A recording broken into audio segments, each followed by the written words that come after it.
নমস্কার বন্ধুরা, সবাই কেমন আছো? আশা করি সবাই ভালো আছো, সবাই সুস্থ আছো। আরও একটা নতুন ভিডিওতে তোমাদের স্বাগত। আজ কিন্তু বন্ধুরা টিভিএস অ্যাপাচি 125-এর ফুল রিভিউ হতে চলেছে। আজ জেনে নেব 2025-এর অ্যাপাচি 125-এ কী কী ফিচার্স দিচ্ছে এবং অন রোড প্রাইস কত আছে।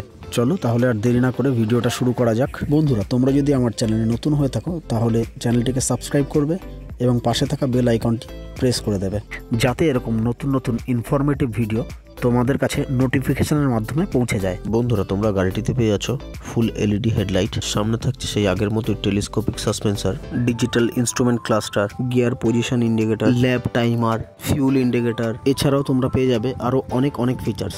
বন্ধুরা, TVS Apache 125cc single cylinder air cool engine, যা প্রায় 11 PS পাওয়ার আউটপুট এবং 10.8 Nm টর্ক তৈরি করে। এছাড়াও বন্ধুরা রয়েছে গাড়িটিতে 5 ফিট গিয়ার বক্স। এছাড়াও বন্ধুরা আশা করা যাচ্ছে যে ফ্রন্ট হুইলস এবং রিয়ার হুইলসে ABS এবং ফ্রন্টে ডিশ। এই ব্যাপারে টিভিএস কোম্পানি কোনো কিছু প্রকাশ করেনি। TVS Apache RTR 125-এ 124cc SI 4 stroke air কুল ফিউল ইঞ্জেকশন আছে, যা 12 bhp পাওয়ার প্রডিউস করে। বন্ধুরা, যদি গাড়িটার মাইলেজের কথা বলি তাহলে মাইলেজ প্রায় পার লিটারে 70 কিলোমিটার কোম্পানি ক্লেম করছে, আর গাড়িটার টপ স্পিড পার আওয়ারে 105 কিলোমিটার। অ্যালয় হুইলসের সাথে পেয়ে যাচ্ছ টিউবলেস টায়ার। সামনের যে টায়ার রয়েছে, সামনের টায়ারের সাইজ হচ্ছে 17 ইঞ্চি 90/90 এবং পেছনের টায়ারের সাইজ হচ্ছে 17 ইঞ্চি 110/80।